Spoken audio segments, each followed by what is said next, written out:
उस स्पीकर को भी सामने लाना चाहिए, एकदम पीछे है। वासुदेव, कुर्सी को ले आओ पीछे। हाँ, ठीक सामने ले आओ। आप यहीं बैठो। इसको भी थोड़ा आगे, सुरेश। हाँ,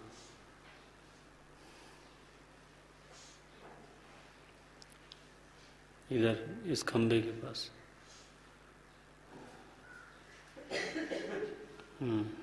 तार ले लो पीछे से।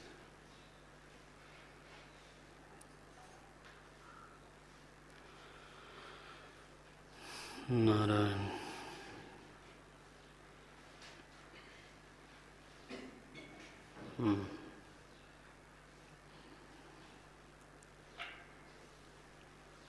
हाँ ठीक है, थोड़ा इधर मोड़ो।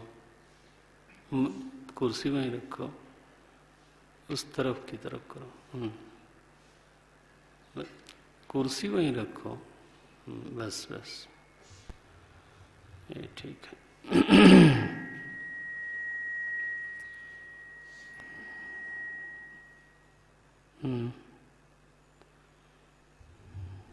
हरिओम।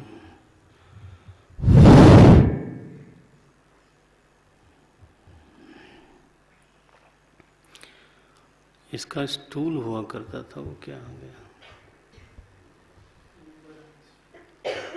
ओके, क्योंकि वो स्पीकर थोड़ा ऐसे हो रहा है तो आवाज़ छत की तरफ जाती है, सीधा होना चाहिए। अभी ठीक है। हम बात कर रहे थे कि वैशेषिक बेस बढ़ाए थोड़ा। वैशेषिक दर्शन में 7 पदार्थों को स्वीकार किया गया। उसमें से है द्रव्य, गुण, कर्म, सामान्य, विशेष, समवाय और अभाव। द्रव्य की परिभाषा हमने बताई। द्रव्य 2 तरह के हैं, एक तो नित्य द्रव्य हैं, दूसरे कार्य द्रव्य हैं। द्रव्य का लक्षण है गुणाश्रयत्वम, द्रव्यत्वम। गुणों का जो आश्रय बनता है उसको द्रव्य बोलते हैं। अच्छा, और गुण की परिभाषा क्या हुई? जो नित्य ही आश्रित हैं किसी न किसी के, जो दूसरे का आश्रय लेकर के ही अपने को प्रकट करते हैं, नित्य पराश्रित हैं, उनको गुण बोलते हैं। नित्य परतंत्र हैं, उनको गुण बोलते हैं। ये जो गुण हैं वो कुल 24 प्रकार के गिने गए हैं। उनमें आपने 5 गुणों को तो देखा है, 5 महाभूतों में। शब्द, स्पर्श, रूप, रस और गंध, ये 5 तो गुण प्रसिद्ध हैं। उसके अलावा जो गुण हैं वो है संख्या। संख्या भी एक गुण है, क्योंकि हम बोल सकते हैं कि ये संख्या में 1 है, जैसे आकाश संख्या में 1 है। तो मनुष्य में जब संख्या की परीक्षा करेंगे तो संख्या में वो अनेक निकलेगा। तो इस तरह से संख्या भी एक गुण है। संख्या परिमाण, परिमाण माने उसका आकार कितना बड़ा है। संख्या, परिमाण, पृथक्त्व, एक ये भी एक गुण है कि पृथक्त्व का प्रत्यय बनता है, जिसके कारण माने यह चीज दूसरे से अलग है। यह जो अलगाव की एक वृत्ति बनती है जिसके कारण उसको बोलते हैं पृथक्त्व, पार्थक्य। फिर बोलते हैं संयोग। तो अलग अलग दिखना और दूसरा है संयोग दिखना। संयोग का मतलब है दो चीजें इकट्ठे हैं दो चीजें, लेकिन वहाँ पर दोनों का योग बना हुआ है। उनमें वो सामर्थ्य है कि वो दूसरे के साथ संयोग कर सके। वो उसमें इनबिल्ट अंतर्निहित योग्यता है। जैसे दो सावयव वस्तु आपस में संयोग कर सकती हैं। वायु और जल का संयोग हो सकता है, जल और पृथ्वी का संयोग हो सकता है। क्यों? क्योंकि उनमें वो अंतर्निहित सामर्थ्य है। लेकिन जल और आकाश का संयोग नहीं हो सकता। देखो क्यों? क्योंकि एक निरवयव है, एक सावयव है। तो संयोग भी एक गुण है, जिसमें वो होता है वो दूसरे के साथ संयोग कर सकता है। अगर उसमें नहीं है तो वो सन्निधि होने पर भी तो संयोग सिद्ध नहीं होगा। ये जैसे आत्मा, जैसे आकाश, ये एक है विभाग।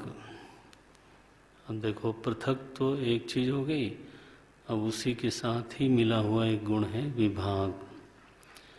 विभाग प्रत्यय को उत्पन्न करने वाला गुण विभाग कहलाता है। विभाग प्रत्यय उत्पन्न करने वाला गुण, इसको विभाग बोलते हैं। बंटवारा कर देना, विभक्त कर देना। ये तो पृथक्त्व, संयोग, विभाग, माने संयोग पहले हुआ पड़ा था, अब उसको आपने क्या किया, विभाग कर दिया। तो एक चीज संयुक्त हो गई, इसका मतलब ये नहीं कि हमेशा के लिए वो संयुक्त हो गई। उसमें ये भी सामर्थ्य है कि वो फिर से विलग किए जा सके, विभाग किया जा सके। अब मान लो ये सामर्थ्य उसमें ना होवे, केवल संयोग की सामर्थ्य हो, तो एक बार संयोग हो गया, इसके बाद फिर विभाग हो ही नहीं सकता। तो ये दोनों तरह की सामर्थ्य द्रव्य में है, संयुक्त हो जाने की और फिर से विभक्त हो जाने की। यह सामर्थ्य द्रव्य में माननी पड़ेगी। ये संयोग, विभाग। अब बोलते हैं अपरत्व, परत्व।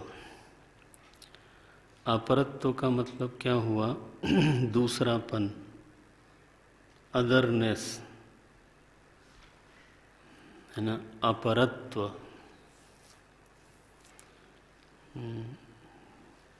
अपर माने दूसरा होना। तो जब हम कहते हैं कि 5 महाभूत हैं, और अब इसको समझने की चेष्टा करिए, तो ये भी कहते हैं साथ में कि आकाश में से वायु निकला, वायु से अग्नि, अग्नि से जल, जल से पृथ्वी। तो आकाश की व्याप्ति हो गई शेष चारों महाभूतों में। क्यों? क्योंकि वो कारण है। तो कारण की व्याप्ति अपने कार्य में होती है, उपादान कारण होने के नाते। देखो अब इसका मतलब क्या हुआ कि पृथ्वी में आकाश व्याप्त है। इसका क्या मतलब हुआ अब ऐसे देखा जाए तो कोई कह सकता है कि फिर पृथ्वी नाम की कोई सत्ता अलग से रही नहीं। अगर ये कहते हैं कि मिट्टी से घट निकला तो घट में मिट्टी व्याप्त है, फिर अगला वाक्य क्या आप बनाते हो कि इसलिए घट केवल मिट्टी ही है, और फिर अगला वाक्य बनाते हो कि घट नाम की कोई चीज नहीं है, ऐसे बोलते हैं। मृत्तिकेत्येव सत्यम बोलते हैं। तो अब ऐसी अगर स्थिति है तो आकाश का कार्य है वायु, अग्नि, जल इत्यादि। तो फिर 5 महाभूत कैसे गिनते हो?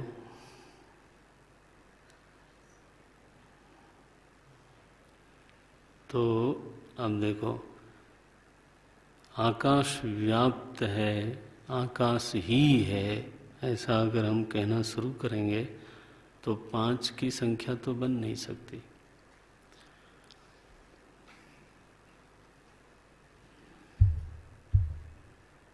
कभी मन जाए।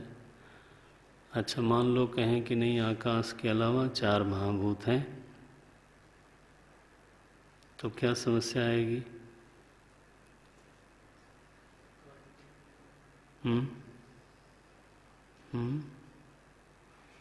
कार्य में कारण की व्याप्ति तो आपको माननी ही है, तो वो तो व्याप्ति खंडित होती है।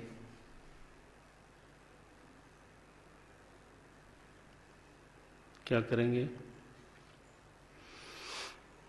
दूसरा, देश परिच्छेद हो जाएगा आकाश में, क्योंकि अन्योन्या भाव सिद्ध होगा। बिना अन्योन्या भाव के संख्या की उत्पत्ति नहीं हो सकती। माने घट और मिट्टी में चूंकि अन्योन्या भाव नहीं है, इसलिए घट और मिट्टी ये 2 नहीं गिने जा सकते। बना? नहीं? दिक्कत है? तो कहीं कुछ दिक्कत है बताओ? घट और मिट्टी 2 गिन सकते हैं कि नहीं? नहीं गिन सकते। नहीं गिन सकते, क्यों नहीं गिन सकते? अन्योन्या भाव नहीं है। अच्छा, तो जहाँ अन्योन्या भाव नहीं है वहाँ संख्या नहीं हो सकती। तो यहाँ 5 क्यों गिन लिया आपने?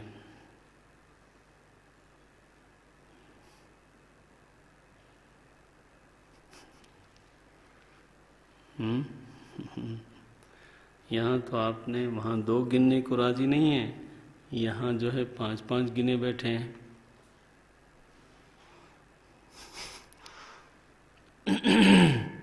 बोलो भाई राधेश्याम, इस समस्या का हल कैसे करें? तो देखो, अन्योन्या भाव सिद्ध होता है क्योंकि 5 गिने गए हैं, सभी लोगों ने गिने हैं, तो इनका परस्पर अन्योन्या भाव मानना पड़ेगा।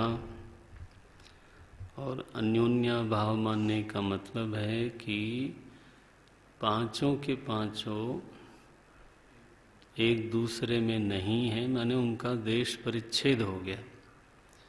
पृथ्वी देश में आकाश नहीं है, ये मानना पड़ेगा, तभी तो अन्योन्या भाव होगा। ये तो गड़बड़ हो रही है। होए तो होए, अब हम क्या बोल सकते हैं। जल देश में पृथ्वी नहीं है, पृथ्वी देश में जल नहीं है। बोले मैं तो सोने के मूड में था, आपने जगा दिया।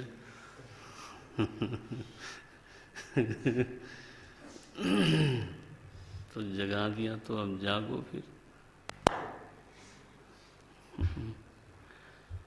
तो आकाश सर्वदेश में होते हुए भी उसमें पृथकत्व नाम का एक गुण है, विभाग नाम का एक गुण है। वो विभक्त रहता है, पृथक रहता है। उसमें परत्व है, परत्व माने परायापन है। देखो और इन लोगों में परत्व अपरत्व दोनों ही है। एक ही गुण गिनते हैं, अपरत्व कहने से काम चल जाता है। तो अपरत्व है माने the earth is something other than space. Earth is something other than space. पृथ्वी एक ऐसी चीज है जो आकाश से पृथक है, आकाश से जुदा है, भिन्न है। इसीलिए उसकी पृथक से गणना हो सकती है। हाँ, ये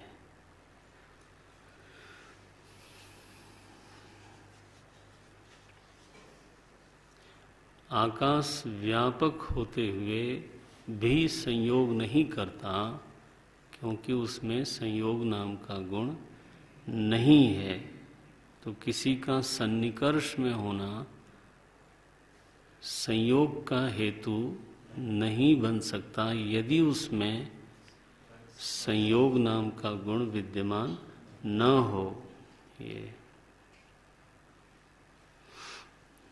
देखो, और किसी में मानो विभाग नाम का गुण न हो तो हमारे प्रयास करने पर भी उसमें विभाग नहीं होगा।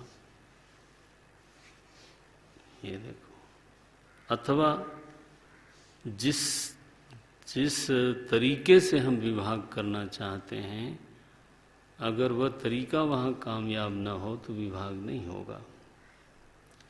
वो कहते हैं लाठी मारने से पानी थोड़ा अलग अलग हो जाता है।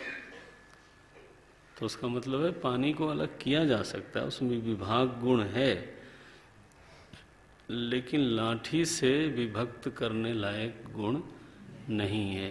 ये तलवार के काटने से वायु नहीं कटती आया, तो वहाँ भी विभाग नहीं हो सकता। विभाग हो सकता है, लेकिन फिर उसमें भी बहुत तरीके अलग अलग हैं। पृथ्वी में विभाग फावड़े से हो सकता है, तलवार से हो सकता है, लाठी से भी हो सकता है, लेकिन वही यंत्र जल में नहीं कामयाब होगा, वायु में नहीं कामयाब होगा, तापमान में कामयाब नहीं होगा। तापमान को कैसे अलग अलग करें? कर सकते हैं, लेकिन उसका तौर तरीका अलग हो। मैं केवल ये समझाने का प्रयास कर रहा हूँ कि ये जो गुण हैं ये उस द्रव्य में हैं, और तभी हम उन गुणों के अनुसार उसके साथ व्यवहार करते हैं। That characteristic is there, that particular ability is there. वो जो ग्लास की तरह एक चीज़ बनती है जिस पर, जैसे हम जिस पर लिखते हैं, तो वो क्या कहलाता है मुझे एग्जैक्टली मालूम नहीं टेक्निकली। तो मैं बड़ौदा की फर्टिलाइज़र कंपनी में गया, एक टॉक थी वहाँ पर, तो वो कहने लगे कि क्या बोलते हैं, मॉलिक्यूल्स बोलते हैं, अणु हुआ ना, वही है। तो उसका भी तो अलग अलग स्वभाव होता है। तो वो कह रहे थे डायरेक्टर साहब कि हमने दो मटेरियल्स के, दो केमिकल्स के मॉलिक्यूल्स देखे, और ऐसा लगा कि इनमें आपस में कुछ मिलन करने का स्वभाव विद्यमान है, और उससे ये चीज़ बन गई। वो वेस्ट जा रहा था, बोले उससे ये मटेरियल बन गया, क्योंकि उनमें आपस में संयोग करने का गुण विद्यमान था। अगर दूसरे से संयोग कराया जाए तो वो वो चूंकि गुण नहीं है इसलिए वो होगा नहीं। तो जितने व्यवहार हैं जिसको आप केमिकल रिएक्शंस बोलते हैं, वो जितने भी व्यवहार हैं द्रव्यों में परस्पर, अब थोड़ा आप इसको व्यवहारिक समझने वाले लायक बना लो, वो सारे व्यवहार तभी संभव होते हैं जब द्रव्यों में ये 24 में से गुण होते हैं। ये आकाश के साथ दूसरा व्यवहार नहीं हो सकता क्योंकि उनमें ये सब गुण हैं, दूसरे नहीं हैं। तो अब ये गुण है परत्व, अदरनेस, दूसरों से अपनी अलग स्थिति बनाए रखने का स्वभाव, परत्व। फिर बोलते हैं अपरत्व, मिल जाने का स्वभाव, अपने को खो देने का स्वभाव।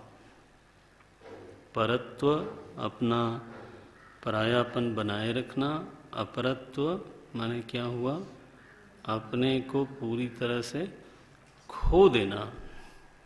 संयोग में ऐसी स्थिति आवे कि तो कोई चीज स्वयं को समाप्त करके फिर वही हो जाए,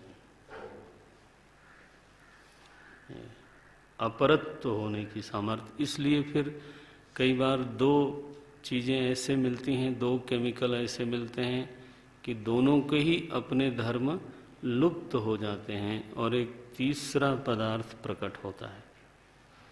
ऐसे देखा जाए तो मैंने हम लोग ज़्यादा नहीं बोल सकते इस विषय में, तो हाइड्रोजन और ऑक्सीजन का तो बोल ही सकते हैं।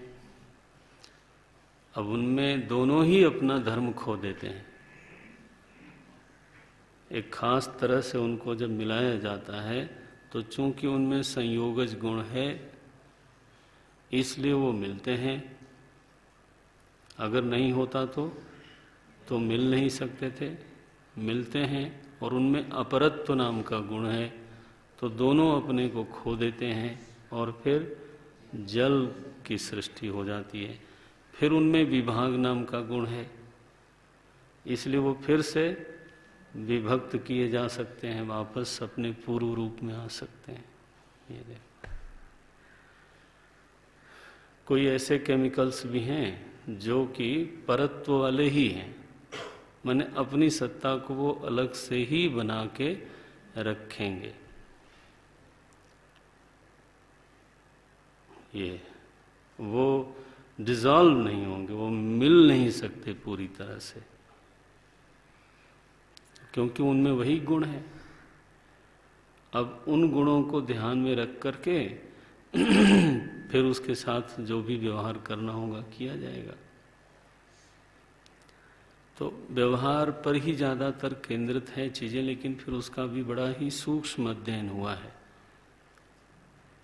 परत्व है और अपरत्व है। अब ये बाहर की साइंस में, ह्यूमन साइंस में भी है।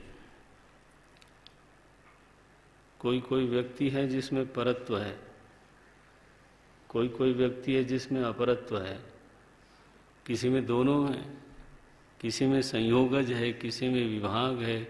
कोई महाराज गोल्फ प्लेयर माना जाता है, पृथकत्व लेके चलता है वो वो कहीं भी पूरी तरह से ऑब्जर्व नहीं हो पाता है ना। आप समझते हो सारा प्रपंच तो एक ही जैसा है। अब अपनी ओर नज़र नहीं जाती तो चीज़ों पर जाती है तो वहाँ दिखता है, अपनी ओर जाए तो यहाँ भी वही सब कुछ है। बिल्कुल, आखिर स्वभाव भी तो दुनिया की चीज़ है ना, हमारी थोड़ो है, आत्मा की चीज़ है। हाँ, क्या बोलते हैं, प्रकृति की चीज़ है। तो उसमें भी संयोगज है, उसमें भी संयोग है, विभाग है, परत्व है, अपरत्व है। ओम नारायण।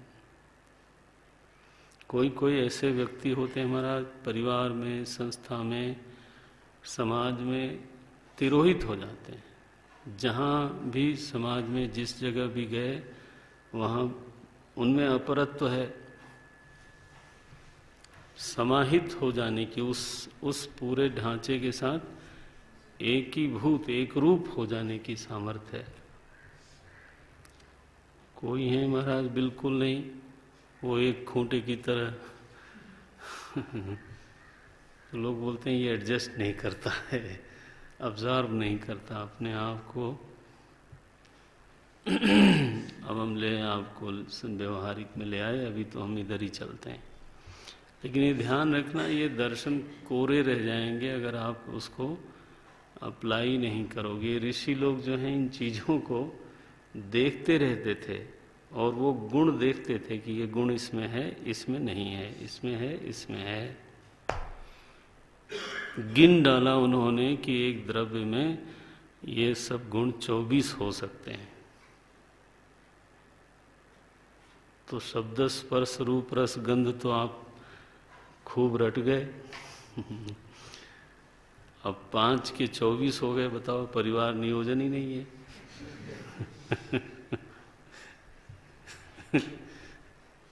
तो संख्या, परिमाण,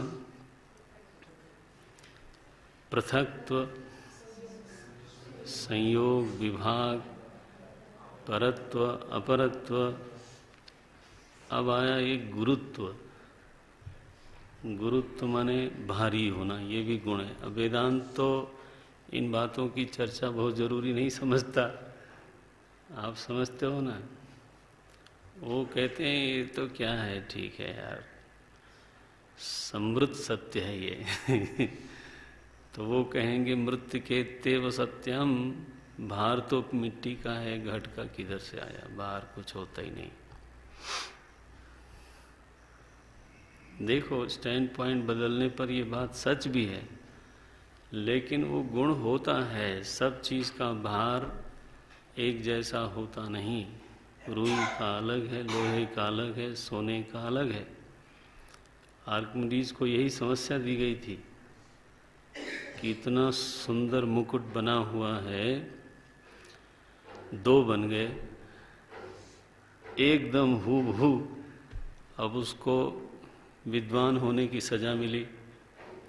कहा गया तुम बड़े विद्वान हो, वैज्ञानिक हो, बिना इसको कुछ खरोंच लगाए पता करो कि इसमें असली कौन है। अब लो महाराज, वो थोड़ो कोई वैज्ञानिक सिद्धांत के खोज के लिए राजा ने कहा था, उसको तो पहनना था असली वाला है, असली वाला मुकुट। वो तो अपना विलासी आदमी रहा होगा। इनको हो गई सजा विद्वान बनने की। अब ये परेशान महाराज कि कैसे खोजा जाए। तब उन्होंने घनत्व का सिद्धांत प्राप्त किया। भार उसके कैसे बोलते हो भाई, मास सब, अब जो भी है आप पढ़ लेना, समझ लेना। कहना ये है कि हर द्रव्य का एक भार होता है, मास और क्या परिमाण, वॉल्यूम और मास के हिसाब से। क्या बोले, डेंसिटी इनटू मास। हाँ, ये मैं वही सोच रहा था कि कहाँ जा रहा है मामला। मुझे मालूम नहीं है, लेकिन सुनता हूँ ना तो लगता है ये, हाँ यही सुना था, ऐसा लगता है। कोई अन्यथा बोले तो ये लगता है कि ये नहीं सुना था। देखो उस दिन आप लोग बता रहे थे, दिक् तत्व को समझा रहा था ना मैं, तो वो शब्द है वेक्टर।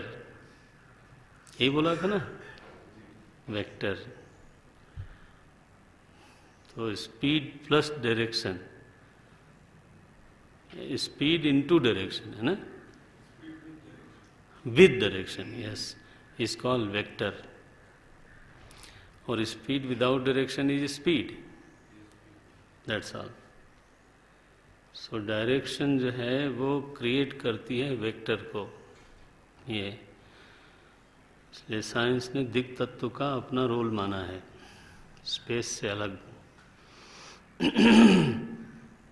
तो ये चीज़ें विज्ञान वालों को बहुत अपील करती होंगी जब ये सब शब्द सुनते होंगे ना, कि यार ये तो बढ़िया है, इसी से व्यवहार, द्रव्य एक दूसरे द्रव्य से व्यवहार ऐसे ही कर सकते हैं, अन्यथा कर ही नहीं सकते।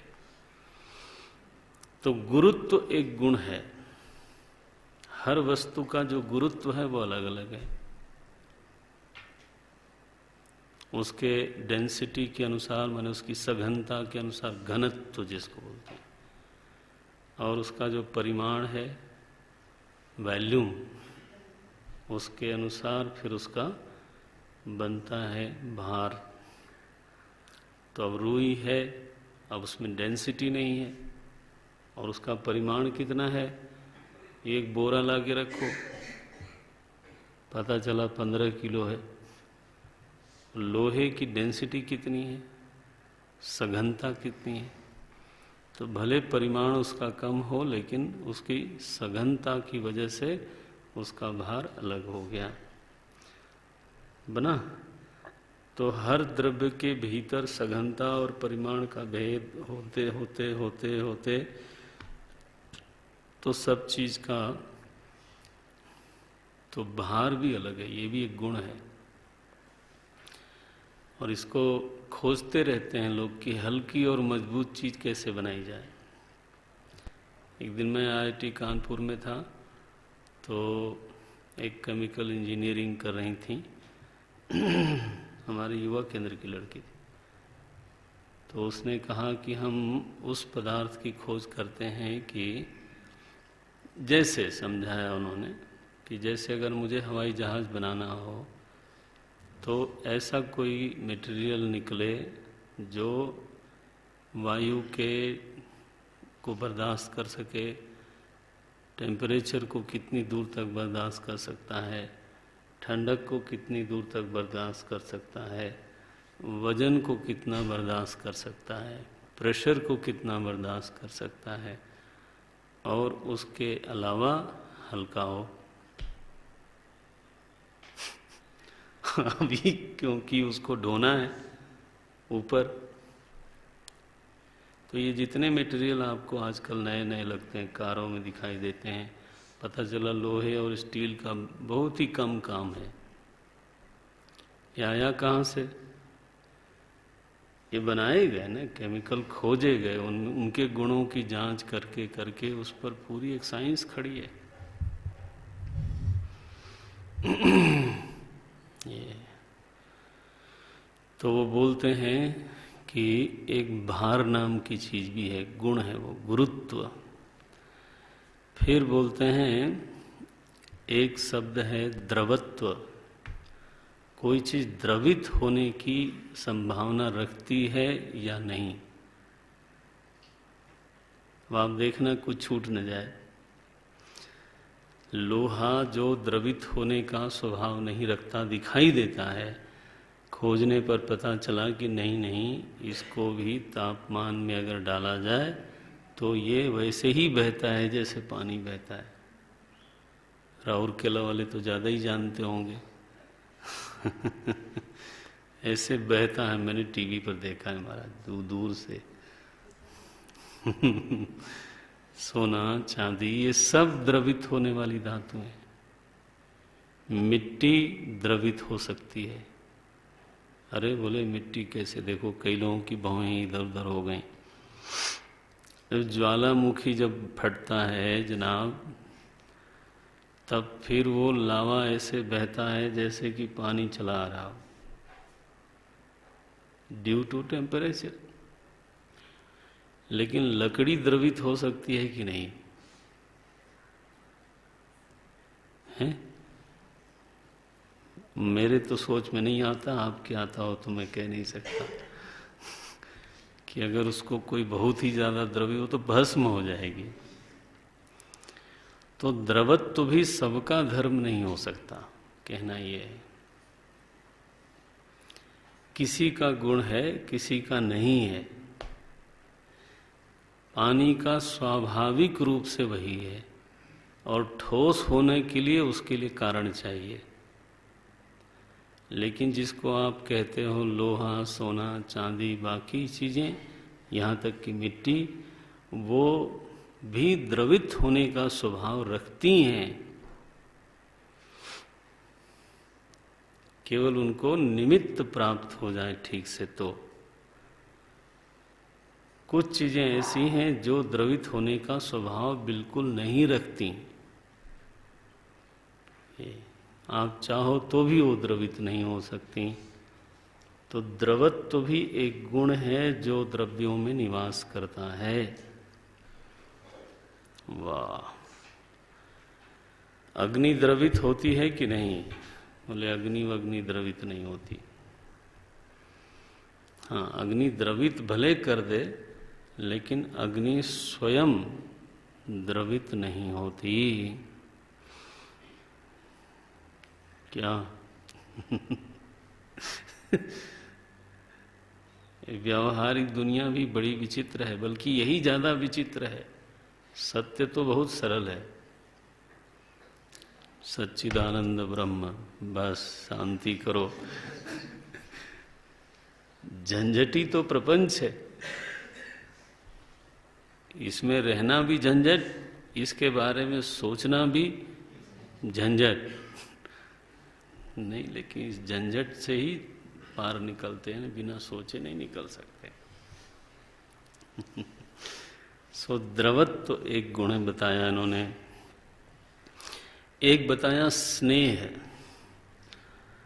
तो द्रव्यों में स्नेह नाम की एक चीज होती है, चिकनापन।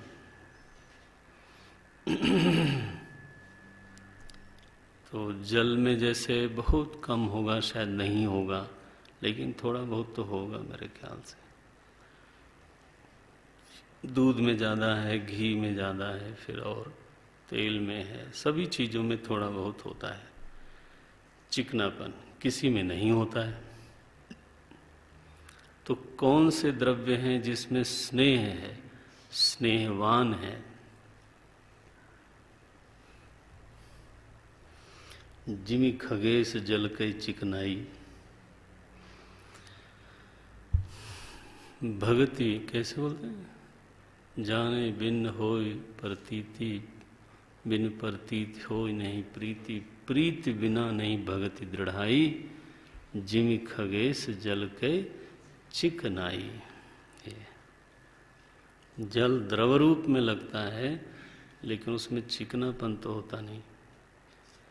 ऐसे ही बिना प्रेम के भक्ति का कोई मतलब नहीं। एनीवे, अब आया एक गुण है शब्द। कहीं प्रकट होता है, कहीं नहीं होता, किसी में होता है, किसी में नहीं होता। ऐसा ये मानते हैं कि शब्द आकाश का गुण है, ऐसा पक्का नहीं है। तो प्रकट करते हैं इसको प्रयत्न से, किसी द्रव्य में यह है, किसी द्रव्य में नहीं है, ऐसा बोलते हैं। ये वैशेषिक और नैयायिकों का मत है। एक गुण है ज्ञान, आए ना अब ज्ञान के ऊपर। किसी में ज्ञान नाम का गुण होता है, किसी में नहीं होता है। तो उस द्रव्य के साथ जो ज्ञान गुण वाला है, थोड़ा संभाल के व्यवहार करना चाहिए। उसको एनेस्थेसिया लगा करके व्यवहार करना चाहिए। और वह द्रव्य जिसमें ज्ञान गुण नहीं है, उसको जैसे मर्जी काट दो। वाह! तो ज्ञान भी एक गुण है। ओहो! फिर बोले सुख, ये भी गुण है, उत्पन्न होता है, द्रव्य में निवास करता है, स्वतंत्र नहीं है। इसीलिए गुण बोलेंगे उसको, क्योंकि वह स्वयं स्वतंत्र रूप से उपलब्ध नहीं हो सकता। अंतःकरण निवासी है, मन में निवास करता है। ये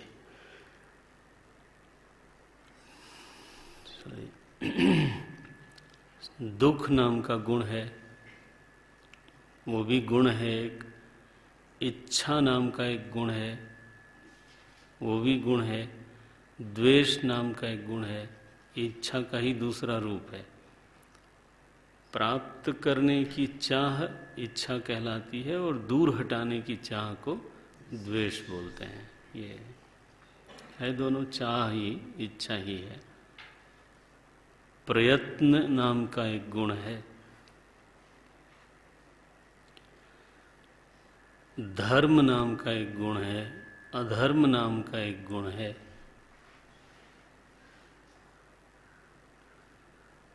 और अंतिम गुण 24वां है संस्कार। तो ये सारे 24 गुण बताए हैं। अगर आप कभी विद्या व्यसनी हो जाएं और धीरे धीरे आपको अध्ययन में रस आने लगे तो आप देखेंगे न्याय वैशेषिक दर्शन को कभी ऐसे ही हावी की तरह पढ़ना चाहिए। तो एक एक द्रव्यों का उन्होंने निरीक्षण परीक्षण किया है, करने का प्रयास किया है। आकाश को निर्गुण नहीं माना, काल को निर्गुण नहीं माना, उसमें भी 6 गुण, किसी में 14 गुण ऐसे बताए। आत्मा को निर्गुण नहीं माना, उसमें ये सारे गुण बताए। ज्ञान जैसे उसका गुण है, फिर कर्तृत्व भोक्तृत्व आदि आता है, गुण है। स्वरूपस्थ जो आत्मा है वो तो अचेतन द्रव्य है, लेकिन जब वो गुणों का आश्रय बनता है तो ये ढेर सारे गुणों का आश्रय बन जाता है। आखिर सुख आदि भी मन के गुण होते हुए भी अंततः प्रभावित किसको करते हैं? आत्मा को। तो उसमें भी संयोग है, उसमें भी विभाग है, उसमें भी अपरत्व परत्व है। अगर ऐसा विवेचन करेंगे तो दिखाई देगा। नारायण। संख्या नाम का गुण है आत्मा में, अनेक है आत्मा। न्याय वैशेषिक के मत में आत्मा अनेक है। परिमाण नाम का गुण है, उसमें विभू है वो। आप अपने शरीर की जरा बायोग्राफी लिखिए तो कैसा बनेगा? इसमें तो 5 पहले गुण हैं, शब्द स्पर्श रूप रस गंध। परिमाण तो है, इसका घटता बढ़ता रहता है बीच बीच में। ये जरूर है कि बहुत मोटा हो जाने के बाद घटता नहीं है। अब वो बहुत मुश्किल काम है। परिमाण एक तरह से सेटल हो गया।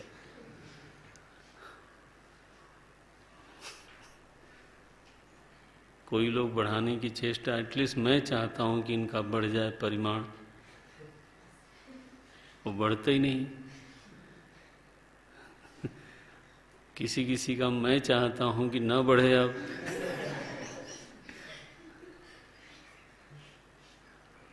वो बढ़ते ही जाता है, घटता नहीं। तो शरीर का अगर आप इन गुणों की कसौटी में कसें तो महाराज डॉक्टर मिलते ही पहला काम करता है अपना वजन घटाओ, गुरुत्व। मैं कहता हूँ गुरुत्व घटाने के लिए थोड़ो बैठे हैं वहाँ। अब बताओ। तो ये सारे शरीर में तो सारी चीजें आ जाएंगी, परत्व भी अपरत्व भी, संयोग भी, विभाग भी, धर्म आदि तो थोड़ा दूसरी तरफ जाएंगे, लेकिन ये सारे गुण आ जाएंगे। तदनुसार फिर शरीर का व्यवहार होता है। इन्हीं बातों को आधार बना करके भारतीय शास्त्रों में व्यवहार शास्त्र चलता है। अच्छा, इन गुणों को 2 विभाग में रखा गया। एक को उन्होंने कहा वैशेषिक गुण है और दूसरे को कहा साधारण गुण है। 16 गुणों को उन्होंने वैशेषिक गुण कहा और 8 गुणों को उन्होंने साधारण गुण कहा है। ये है। इसमें से उन्होंने शब्द को छोड़ दीजिए तो रूप रस गंध स्पर्श, ये वैशेषिक गुण है। स्नेह और द्रवत्व, कौन सा द्रवत्व? स्वाभाविक द्रवत्व, माने जैसे जल वाला है, जल वाला है। ये वैशेषिक गुण। वैशेषिक गुण का मतलब है कि विशेष में ही रहते हैं और विशेष रूप से रहते हैं। सभी में, सभी एक वस्तु में एक विशेष रूप रहता है जो दूसरे में प्रायः नहीं होता। ये विशेष स्पर्श होता है जो दूसरे में नहीं होता। विशेष गंध होता है। अब फूल की पंखड़ी छुई जाए तो सभी का स्पर्श एक नहीं होगा, सभी की गंध एक जैसी नहीं हो सकती। वैशेषिक गुण है ये। सभी में जो चिकनाई है वो एक जैसी नहीं हो सकती। ये और जो द्रवित होने का स्वभाव है वो केवल जल का विशेष धर्म है, अथवा वो जो तेल आदि हैं जो जमते नहीं हैं उनका स्वाभाविक धर्म है वो द्रवत्व। उनमें भी सब में अलग अलग भेद होगा। जल जिस तरह से बहेगा उस तरह से सरसों का तेल नहीं बहेगा, उस तरह से घी तो जम जाता है, वैसे स्वाभाविक नहीं मान सकते। तो सबका अलग अलग है और सब में चिकनाई भी अलग अलग होती है। ये तो कौन कौन हो गए? 4 गुण हो गए, स्नेह हो गया, द्रवत्व हो गया, 6 हो गए। अच्छा, अब बोलते हैं सभी में शब्द जो है वो भी सबका अलग अलग होता है। मैंने इसलिए लोग ठोंक बजा के देखते हैं, सबका अलग निकलता है। और आवाज का मनुष्य की देखें तो खैर सबका ही अलग है। फिर आता है ज्ञान। सबके भीतर ज्ञान नाम का गुण अलग अलग है। फिर आता है सुख, वो भी सबका अलग है। दुख, वो भी सबका अलग है। इच्छा, वो भी सबकी अलग है, विशिष्ट है। वैशेषिक का मतलब क्या है कि ये विशिष्ट का निर्माण कर देती है। सब में एक जैसी नहीं हो सकती, सामान्य नहीं है ये। सुख, दुख, इच्छा, द्वेष, प्रयत्न, धर्म, सबके पास धर्म की स्थिति भी अलग है। अधर्म,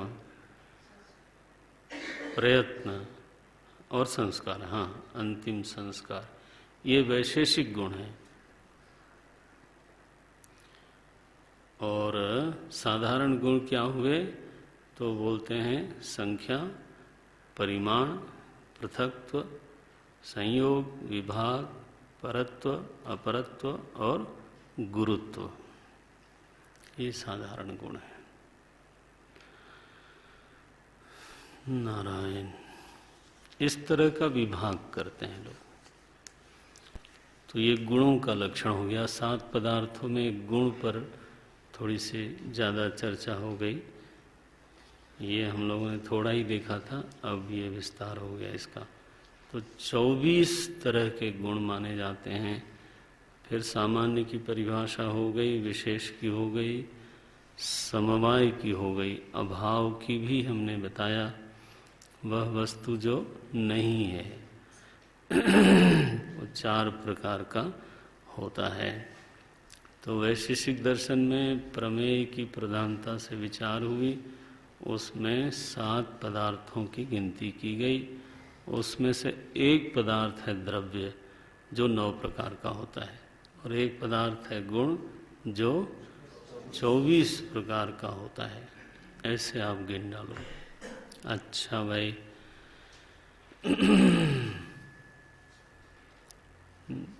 वैशेषिक दर्शन में जो अविद्या है, संशय विपर्य है, उसको एक शब्द देते हैं अनध्यवसाय। अनध्यवसाय माने अनिश्चय। तो न्याय दर्शन में संशय विपर्यय बोलते हैं, और ये लोग संशय विपर्यय में दो भेद नहीं करते, ये अनध्यवसाय शब्द बोलते हैं। ज्ञान में थोड़ा भेद है, प्रमाणों में जिस तरह से भेद मानते हैं। तो इन्होंने क्या कहा ज्ञान में, वो बोलते हैं प्रत्यक्ष ज्ञान होता है, प्रमाण की नहीं बात कर रहा हूँ, प्रत्यक्ष प्रमाण से उत्पन्न ज्ञान को प्रत्यक्ष ज्ञान बोलते हैं। अनुमान ज्ञान होता है, स्मृति ज्ञान होता है, और एक चौथा ज्ञान बोलते हैं लोग आर्ष ज्ञान। आर्ष ज्ञान बोलते हैं किसी बड़े ही निर्मल अंतःकरण वाले के हृदय में कभी कोई ऐसी भावना उठती है जो बाद में सच निकलती है। आजकल उसको इंट्यूशन बोलते हैं, प्राचीन भाषा में उसको, वैशेषिक दर्शन में उसको आर्ष ज्ञान बोलते हैं, अथवा उसको प्रातिभ ज्ञान बोलते हैं। प्रातिभ प्रतिभा से उत्पन्न हुआ प्रातिभ ज्ञान। चार तरह के ज्ञान मानते हैं लोग। एक तो हुआ कि अनिश्चय हुआ, संशय विपर्यय, जिसको अनध्यवसाय बोला इन्होंने। और ज्ञान जो है वो चार प्रकार का मान लेते हैं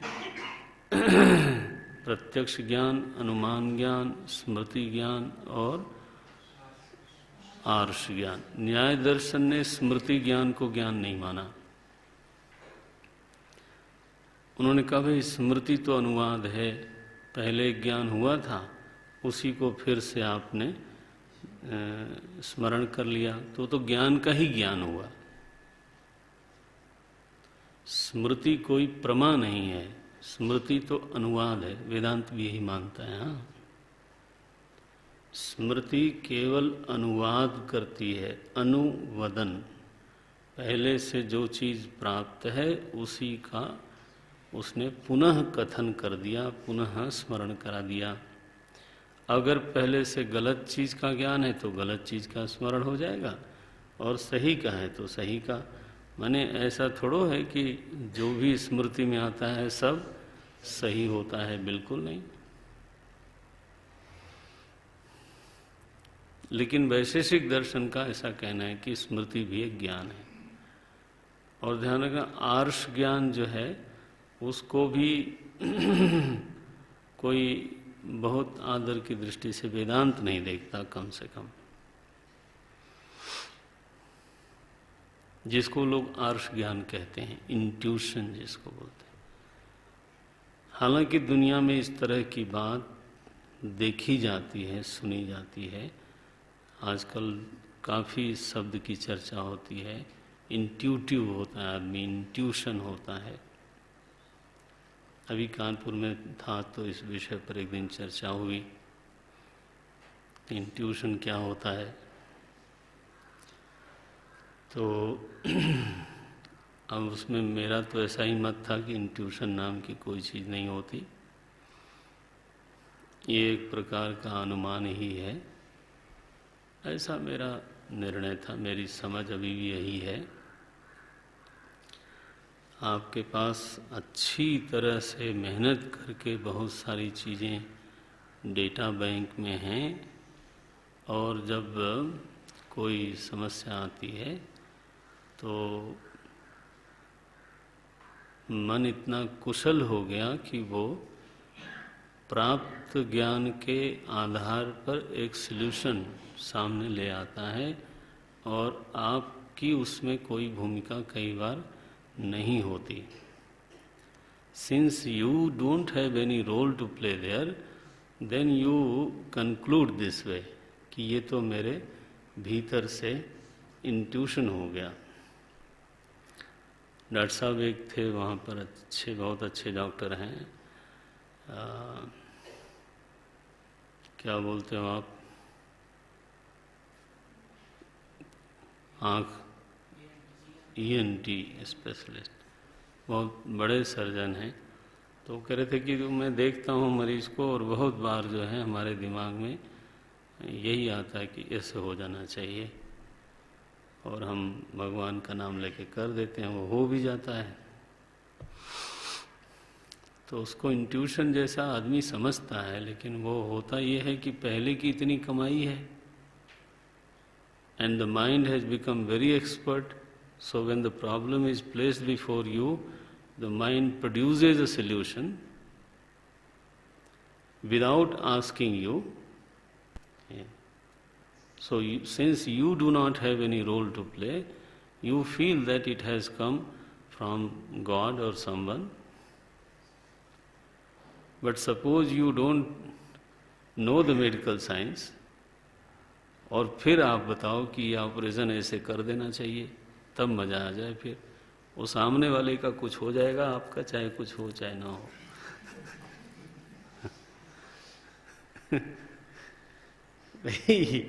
ये तो कमाई की बात है। हम लोग प्रवचन करते समय कई बार नए विचार मिलते हैं, बिल्कुल ताज़े फ्रेश, तो कई बार नए एंगल से उसको हमें देखने का मौका मिलता है। कई बार प्रश्न करने पर एक नया दृष्टिकोण मिलता है, हमें ही मिलता है, हमारे ही मुंह से निकलता है, जिसके बारे में पहले मैं स्वयं नहीं मैंने बोला था, या मैं स्वयं उससे परिचित भी नहीं था। ऐसा बोल सकता हूँ मैं। इसीलिए प्रवचन मनन है। इवन वो आपके मुंह से निकल रहा है, बट आपको मालूम नहीं कि इसका ये भी डायमेंशन हो सकता था, बट वहाँ आया, प्रश्न आया इसलिए आया, चर्चा उठी इसलिए आया, किसी ने समस्या सामने रखी इसलिए आया। तो वो सबके मन में थोड़ा आता है। वो तो आपकी इतनी कमाई हो जाए, ये नकारे लोगों के मन में नहीं आने वाला, ये पक्का जान लो आप। ये ना सोचना कि एक दिन हम भी अपना इंट्यूशन शुरू हो जाएगा।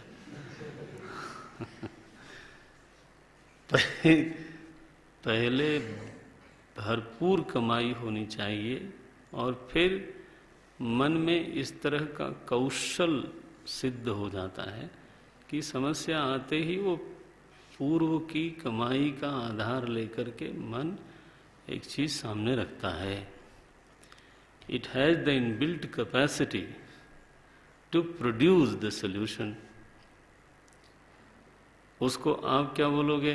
बोले ये इंट्यूशन हो गया, चलो मान लेते हैं अगर आपको कहना, बट बात यही होती है। उसमें कहना यह है कि अगर आपके पास डेटा वगैरह ना हो गए, है ना, तो फिर ये अनुमान का जो पूरी प्रक्रिया घटती है भीतर, वो घटित नहीं होगी। बोले नहीं, कुछ लोगों में घटती है। तो कौन लोग हैं? बोले वो ज़्यादातर तो डरपोक स्वभाव वाले लोग होते हैं। आई एम सॉरी, थोड़ा ऐसा बोल रहा हूँ मैं, अम्मा लोग नाराज ना हो जरा। घरों में कई बार माता जी लोगों को बहुत इंट्यूशन होता है। वो इंट्यूशन नहीं होता है, सारी माताओं को नहीं, कोई कोई माताओं को बहुत ही ज़्यादा होता है। अमुक आने वाले हैं, ऐसा कुछ होने वाला है, बोलती ही रहती। अच्छा, उसमें से बाय द वे 10 में से एक आध सही भी निकल आया। अब तो आप गए महाराज, फंस गए समझो आप। अब उनको तो आर्ष ज्ञान हो रहा है और घर के बाकी जो सदस्य हैं उनकी हो गई फजीहत। अब उनको उसी के अनुसार चलना पड़ता है, अगर वो मजबूत निकली कहीं तो। हम लोगों को, हम तो यहाँ हैं अभी आपके बीच में, जब हम समाज में रहते हैं तो उसको बोलते हैं जमीन से जब इंटरेक्शन होता है, फिलॉसफी इन प्रैक्टिस हो जाती है वहाँ पे। तो घर में महाराज परेशानी हो जाती है। पता चला कि उनको इंट्यूशन हुआ है, आप मानोगे कैसे? नहीं मानो, पता चला उपवास पे बैठ गई, वो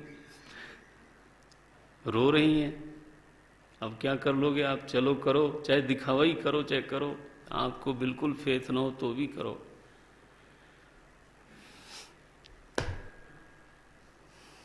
मैं मिलता रहता हूँ ऐसे लोगों से भैया। अम्मा लोगों को कई बार समझाया अभी कि भैया आर्ष ज्ञान इतना आसान होता तो फिर क्या कहना था। सारे ही सब ऋतंभरा प्रज्ञा वाले सिद्ध हैं। आप गिनती करो कितनी बात आपकी सही निकली, कितनी बात आपकी गलत निकली। 100 में से कितनी सही, वो पता लगाना नहीं है। पहले भी मैंने कहा था ना, उस समय देखो सही निकली थी, और बीच में कितनी गलत निकल गई उसकी कोई गिनती नहीं।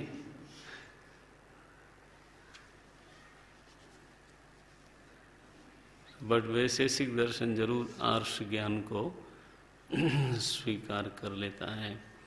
अब वो किस रूप में, वो मैंने आपको निवेदन किया। अत्यंत लिखा है, अत्यंत निर्मल अंतःकरण वाला कोई व्यक्ति हो, उसके हृदय में कोई भविष्य संबंधी बात उसके हृदय में आती है और वो बाद में सही निकलती है। ऐसा होता है, नहीं होता सो नहीं बोलता मैं। अब उन्होंने कोई कुंडली नहीं देखी, कोई ज्योतिष नहीं निकाला, मन में बात आई भी और बाद में वो सही भी हुई। क्या लोग बोलते हैं, गट फीलिंग बोलते हैं। Gut feeling is always negative और पॉजिटिव ऑल्सो, दोनों। ये देखो, ये मेरे को संशय में डाल के रखने वाले। जनरली गट फीलिंग को लोग जो है नेगेटिव लेके चलते हैं, लेकिन आप ये समझो कि कुछ पूर्वाभास होता है, उसको लोग बोलते हैं। मेरा निवेदन ये है कि आप ज़्यादा पूर्वाभास के ऊपर नहीं चलना जी, नहीं तो ये पूर्वाभास इतना ज़्यादा होने लगता है। जैसे ही आपने इसमें 1 लोटा पानी डाला कि पौधा हरा भरा हुआ, हाँ, और इसके बाद इतना ज़्यादा होने लग जाता है ये कि आदमी जो है वो बुद्धि को तो रख देता है फाइल के अंदर बंद, और शुरू हो गया उसका, नहीं, ये सब जीवन में ज़्यादा नहीं होना चाहिए। ज्ञान 4 तरह का, इसमें अनुमान और प्रत्यक्ष तो प्रमाण से जनित हैं, लेकिन ये जो स्मृति आदि है ये हम लोग भी स्वीकार नहीं करते। इवन आर्ष ज्ञान को जिस रूप में ये समझते हैं उस रूप में हम लोगों को स्वीकार्य नहीं है। अच्छा, एक और चीज़ बड़ी मज़ेदार मानते हैं, वो क्या है, न्याय और वैशेषिक का थोड़ा मतभेद है यहाँ पर, कि जब दिन भर में इंद्रियां थक जाती हैं तो मन में जा कर के सो जाती हैं, और मनी राम जो हैं वो एक नाड़ी से अपने बेडरूम में जाते हैं। मनोवह नाड़ी बोलते हैं उसको, मनोवह नाड़ी, मन को वहन करने वाली एक नाड़ी होती है। उस नाड़ी से मनीराम धीरे से पिछले दरवाजे से निकल जाते हैं, और कहाँ जाते हैं, उनका जो शयन कक्ष है उसका नाम है पुरीतत नाड़ी। ये वेदांत में भी इसका उल्लेख है, उपनिषद में भी है।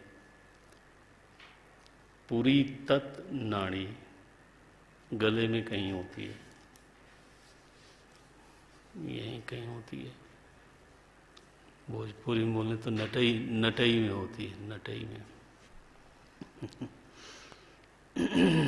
बघेली में क्या बोलते हैं, नटई बोलते हैं ना, ये ठीक है।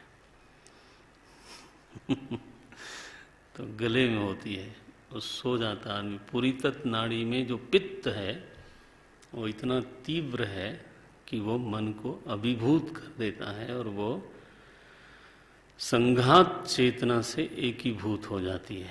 हम वेदांत के लोग भी इस प्रक्रिया को शारीरिक स्तर पे मानते हैं, मान लेते हैं। अच्छा, तो जब वो अपने शयन कक्ष में जा रहा होता है तो बीच में उसको उसके पूर्वकृत पुण्य पाप के संस्कार मिलते हैं, हेलो हाय करते हुए, है ना। और अदृष्ट मिलता है, पूर्व का प्रारब्ध, वो भी बीच में आ जाता है। और वात पित्त कफ जो शरीर में हैं, उनकी जो विषम स्थिति है वो भी बीच में मिलते हैं। तो बेचारा पूरी तत् नाड़ी में पहुँचे उसके पहले कई लोगों से मुलाकात होती है उसकी, और जब वो मुलाकात होती है तो उससे स्वप्न ज्ञान उत्पन्न होता है। ये भी एक ज्ञान है। कौन सा? स्वप्न ज्ञान। ये है तो मिथ्या ज्ञान, लेकिन इसको बोलते हैं, ये भी ज्ञान है एक, स्वप्न ज्ञान। अच्छा देखो, इन बातों में सच्चाई है, आप एकदम से उड़ा मत देना इन चीज़ों को। अभी हम आ जाते हैं 1-2 मिनट और। न्याय दर्शन ने कहा कि जो पुण्य, माने वह स्वप्न जो आगे चल करके सत्य सिद्ध होता है, वो पुण्य का फल था। पुण्य कर्मों का जो फल है वह जब स्वप्न में आता है और आगे चल करके पूर्वाभास की तरह से वो आता है और आगे चल करके सत्य साबित होता है, वह स्वप्न पुण्य का परिणाम था और वो सत्य स्वप्न मानते हैं न्याय दर्शन वाले। उसको सत्य की कक्षा में ले आते हैं,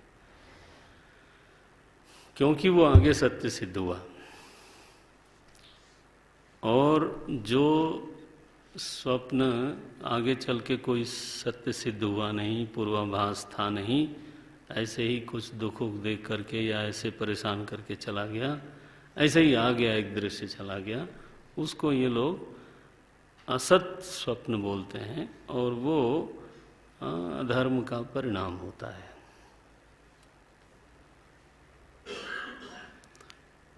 वैशेषिक दर्शन ने उनकी इस बात को ज़्यादा महत्व नहीं दिया।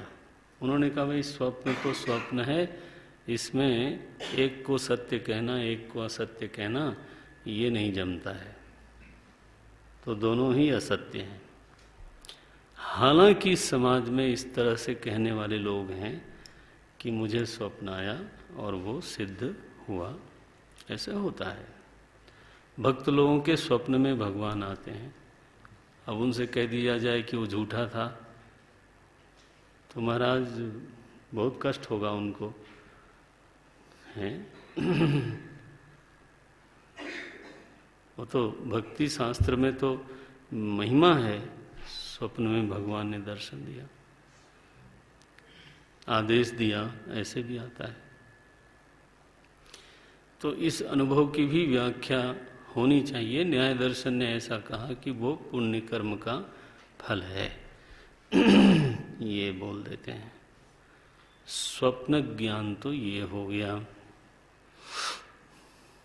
अविद्या की स्थिति हमने बता दिया आपको, संशय विपर्यय का।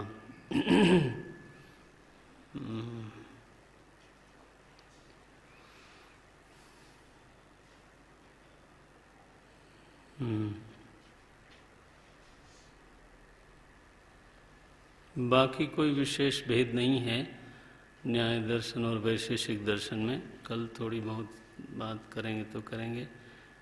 कुछ बहुत छोटे छोटे मतभेद हैं। संहार कैसे होता है किसी वस्तु का? पहले परमाणु में हलचल होती है तब घट टूटता है, ऐसा है। पाकज प्रक्रिया न्याय दर्शन और वैशेषिक दोनों ही मानते हैं, जिसको आप चेन रिएक्शन बोलते हो अंग्रेजी में। अभी जैसे हम बोल रहे थे, केमिकल जब आपस में मिलते हैं, पाकज प्रक्रिया, उसमें थोड़ा मतभेद है दोनों लोगों का।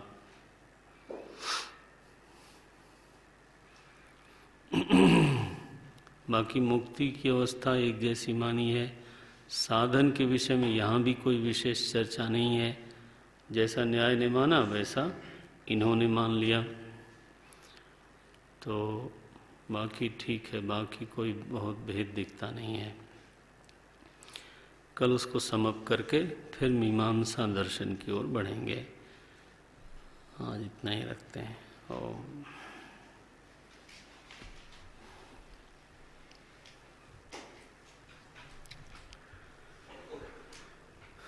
ॐ पूर्णमदः पूर्णमिदं पूर्णात् पूर्णमुदच्यते पूर्णस्य पूर्णमादाय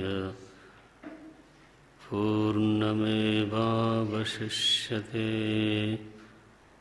ॐ शान्ति शान्तिः शान्तिः। हरिः ॐ श्री गुरुभ्यो नमः। हरिः ॐ।